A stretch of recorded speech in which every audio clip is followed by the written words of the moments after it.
Thank you. We'll call a meeting to order. Good evening, all. First off, I want to express Council's support for a number of things. First of all, today is Music Monday 2015.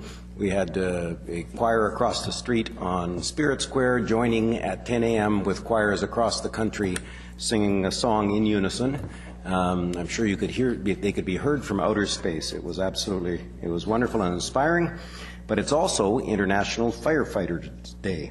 International Firefighters Day is acknowledged annually to really acknowledge the work of our first responders, the work of those in our community and other communities that put their lives on the line in support of their fellow citizens. And so on behalf of Council, we want to acknowledge International Firefighter Day. Number 3, today is the beginning of Mental Health Week. May 4th to 10th. In fact, I'm going to shorten these comments because I have to be on a ferry shortly with my daughter. We're heading over to the legislature where she is presenting the realities of her experience with mental illness. Let's all acknowledge and try to work hard to reduce the stigma of mental illness on Mental Health Week. And lastly, Emergency Preparedness Week.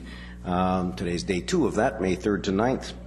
Making sure that all of our citizens have that ability to last the 72 hours at home, preferably a week, to have the kinds of provisions that would allow them in the event of a catastrophe to make sure their families were cared for that those initial few days. Emergency preparedness is enormously important, and today this is a week where we can all put our lists on the fridge and make sure we have it all ready to go. And that's it. Yeah. I'm stopping there. There's a few others. For some reason, no one ever declares the first week of January to be their week. It's only the first week of May because it seems like better weather for a protest or something. Mr. And I wasn't going to go with Star Wars Day. May the 4th be with you. Mr. Clerk. Thank you, Worship. Our first item this evening is a presentation from the Coquitlam Amateur Radio Emergency Services Society. I'd like to invite Karis to come forward and present to Council. Speaking of emergency preparedness, absolutely. I want to acknowledge you and your organization for the work you do in keeping our community prepared. Thank you. Mayor Stewart, councillors of Coquitlam. My name is Richard Wadzianek, and I am the president of the Coquitlam Amateur Radio Emergency Services Society. If you could step forward a little bit closer. Sorry. There we go. Absolutely. Sorry about that. No worries. So my name is Richard Wadzianek, and I'm the president of the Coquitlam Amateur Radio Emergency Services Society. I thank you for allowing me to present to you this evening a brief update of our volunteer-based society and the values that it brings to the city. Okay.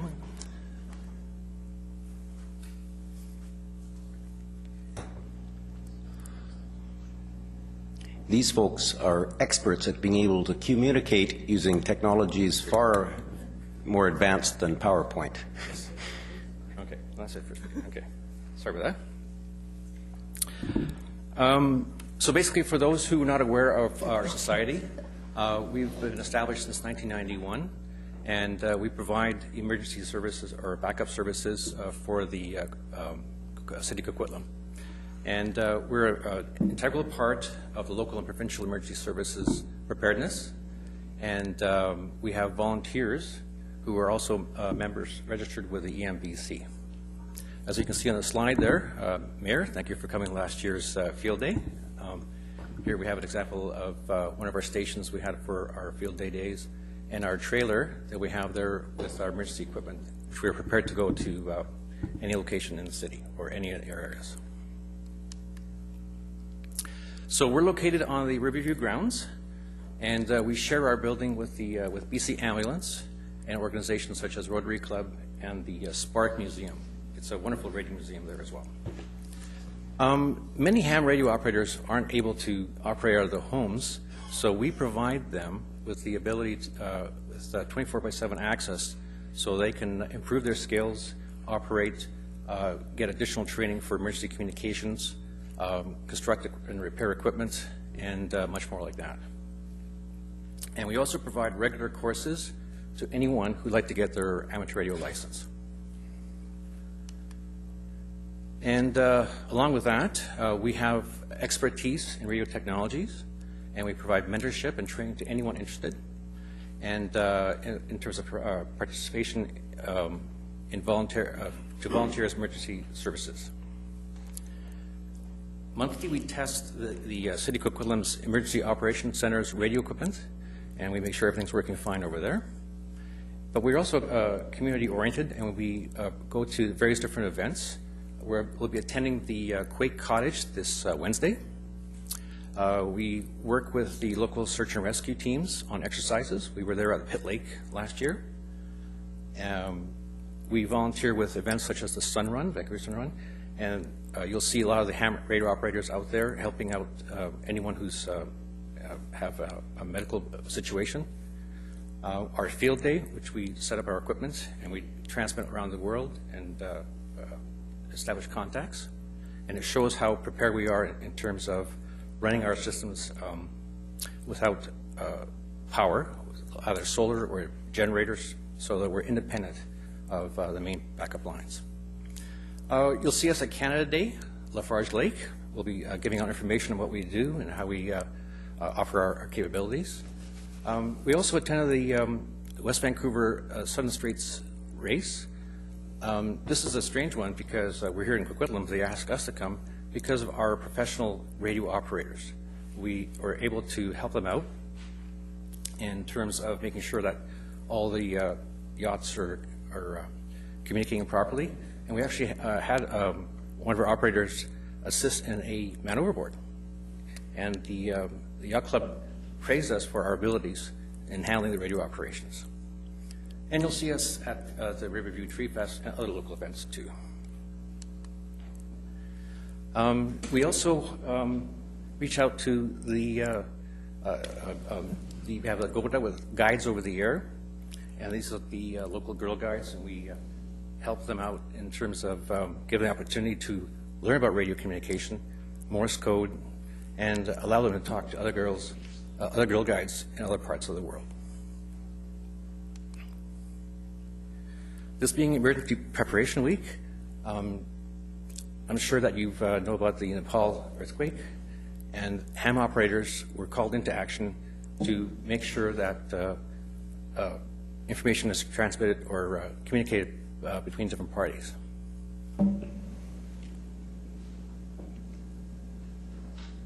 Excuse me. And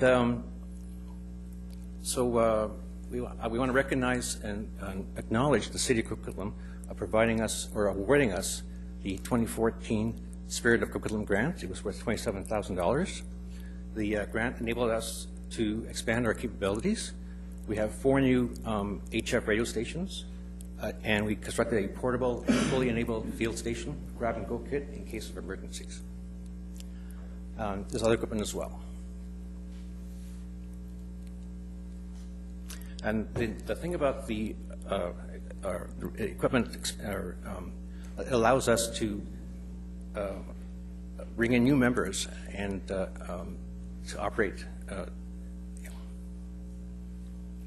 And here's some examples of some of our equipment we have, and this is based on the grants. Oops.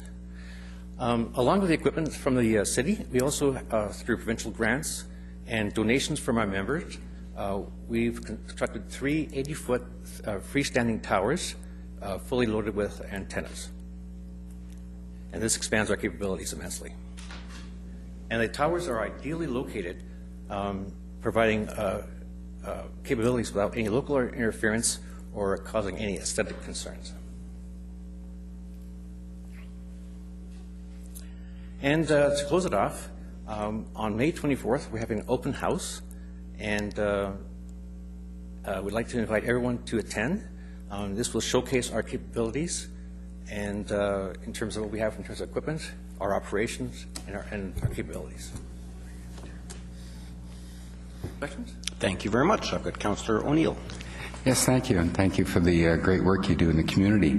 I see on your website that starting in about 17 minutes, you have a weekly net, you call it. It's kind of like a party line call-in that anybody can know? It's Well, nothing yeah, like I'd that. like to know what that is and how that's going. Excuse me, I got a bit of dry mouth. I'm sorry about Okay. that. So, no, every week we have what's known as a net, and what that does is allows the ham community to register themselves or call in to see who is available and operating. So it's basically more of an ability to it's basically to foster the amateur radio community by passing information out in terms of events, also to know how many operators are out there locally. It's more of a, it's not a party line. I'm not sure where you got that idea from. No, I just made that up, No, trying to figure out what it was. No. It's a means to find out how large the community is, how many people are active, to foster the ability to communicate to new members, new people who don't know how quite to use their radios, to have them ability to be more, to get rid of their mic fright, essentially. All right. Thank you. Thank you. Councillor Hodge. Yes. First of all, I want to thank you for the invitation to attend the open house. And unfortunately, I'm going to be out of town that day. But I did drop by a couple of weeks ago. I was in at the Radio Museum, and I heard there was lots of activity going on in behind. And so I had a chance to go in and talk to the guys and see them running the wires. And it's quite impressive the change that's taken there. And I assume it's coming along even further along since I last saw it. And I had a chance also to see the new antennas and some of the equipment that you're putting in up there, and I look forward to getting by some other time when to get a chance to see it. The facilities are open for invitation. Have anyone just by contact us, and we'd be more than happy to have a show in terms of our capabilities. Absolutely. No, it's just amazing, the equipment and the dedicated volunteers that you had in there working, and thank you for the ongoing work that you do and being prepared in case we need you. Thank you. Thank you very much. Thank you. We thank you very much for coming out and for all the work that you and your organization do to make our residents safer. Thank you, Mayor. Appreciate it. Thank you, councillors. Thank you very much. Thank you.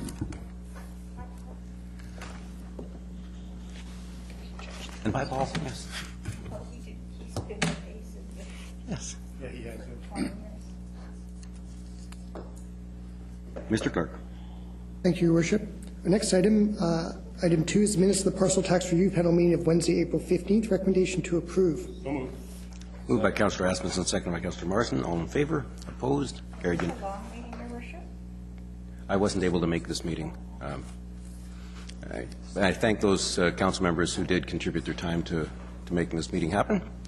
The motion was approval of the minutes. All in favor? Opposed? Carried unanimously. Item 3 is minutes of the public hearing held Monday, April 27th. Recommendation to approve. Moved by Councillor O'Neill, second by Councillor Towner. All in favor? Opposed? Carried unanimously. Item 4 is minutes of the regular council meeting held on Monday, April 27th. Recommendation to approve. Moved by Councillor O'Neill, seconded by Councillor Deeper Boyce and Councillor Morrison. All in favor? Opposed? Carried unanimously. Item 5 is minutes of the Coquitlam 125th anniversary steering task force meeting of Wednesday, April 1st. Recommendation to be received. Second.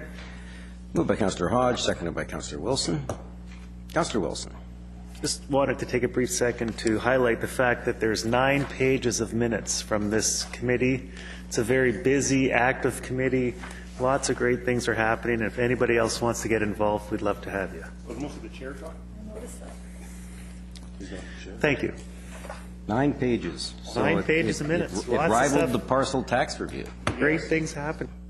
It was indeed the subject of some debate in the clerk's office, but it is in recognition of the amount of work and assignments that are being done in those committees, and there's a real need for an operational audit trail, for lack of a better word, and we broke the rules just for casting. So.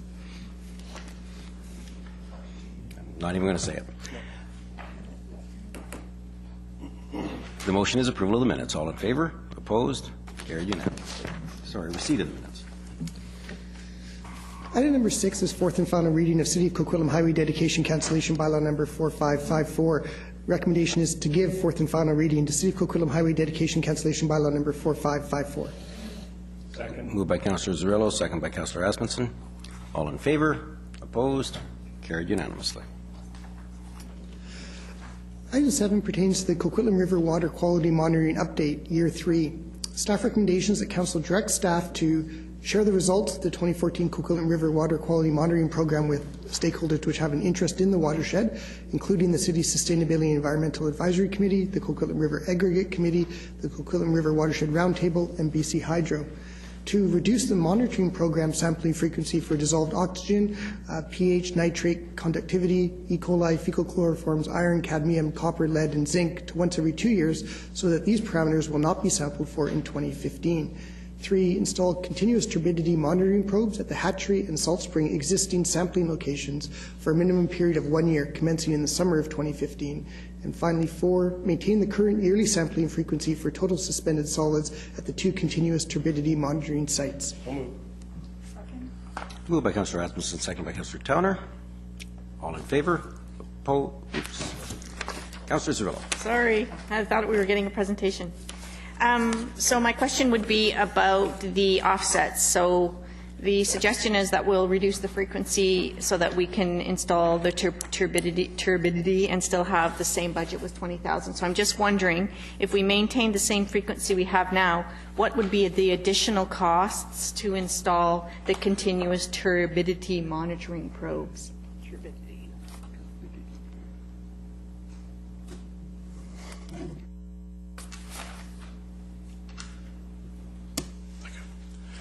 Thank you, Your Worship. It would be in the order of $15,000 for 2 turbidity monitors and the hardware to set it up. Thank you. So my comments on this report were, I'm not a scientist, that's for sure, but my comments were that based on the grand scheme of things and the budget or the input towards this, that with all the development that's going on in the city, it would be my preference to keep both of them and to add the turbidity monitors at this point in time. So I guess I could move that, or I don't know what would be the best way to do it, but I would rather keep the status quo at this point in time, just based on the development activity in the city, but to still have these installation of these new turbidity monitoring probes. So I would ask the chair for some advice on what would be the best thing for it to do. So not maintain the status quo, but maintain the existing program, and so you want to delete number 2? Yes, because that's reducing the monitoring. You could just move separate. So I guess. And then vote against number 2. So should we do that then? Just separate? That's fine. Thank you. The items will be voted on. 2 will be voted on separately from the others unless anyone wants anything else separated. You're comfortable with that? Okay. I've got Councillor Rasmussen. Well, thank you very much, Chair of the Environmental Committee. And last year when this came forward, we didn't get the support for the continuous monitoring for turbidity last time. And the report this year noticed that there's, going by 2 years on the other sampling, that there was not a great variation in the numbers. And the consultant that they did, who's an expert in this range, said that since there's such a slight variation, that going every year wasn't necessary at this time, but what they really want to do is get the outfalls that are coming into it. The development along the Coquitlam River isn't so much the impact, it's about the existing outfalls of water coming into there. So the committee has, not this year seen the report, but last year when this report came through, we didn't go through it, but they really did support the continuous monitoring for turbidity. I think that's some results and some analysis that they want to see to get a better gauge of what's happening in the river. So I think the report actually shows a very good health, to the river overall. And so there's the one issue is they want to get into some other areas of knowledge and some deeper knowledge. So the year-round turbidity is one area they want. So I'm going to stick with the recommendations that have come through from the consultant and staff. I think it's the right way to go. Thank you. Thank you. Councillor O'Neill. Yeah, and it's important to remember as well that when this started just a few years ago, one of the primary things is to take the pulse of the river to find out exactly where it stood. We hadn't been doing these sorts of tests before, and even though we had all these storm sewers emptying into the river. And so I'm not sure if I ever thought that this was going to be forever and ever, every year in a massive way. We wanted to know right away what was actually going on from our point of view and have our own findings, and they turned out to be pretty good, and we're all pretty proud of that. So I'm quite happy with rolling it back to once every 2 years. Keep an eye on it. We've seen pretty standard levels, pretty consistent levels for the time we have been sampling, and I've heard about the need for turbidity monitoring as well. It's talked about in conjunction with the aggregate committee's work. So I'm happy to support all 4 of these. Thank you. Okay. We'll separate then. We're going to vote on number 1, 3, and 4. All in favor? Opposed? That carries unanimously. We're going to vote on number 2, which would reduce the monitoring program frequency. All in favor of number 2? All opposed? Councillor Hodge, Zerillo are opposed. The motion carries. Next item, item 8, pertains to the 2015 annual tax rates bylaw number 4562.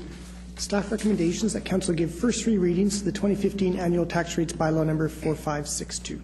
So moved. Moved by Councillor Asmussen, second by Councillor O'Neill. All in. Councillor O'Neill.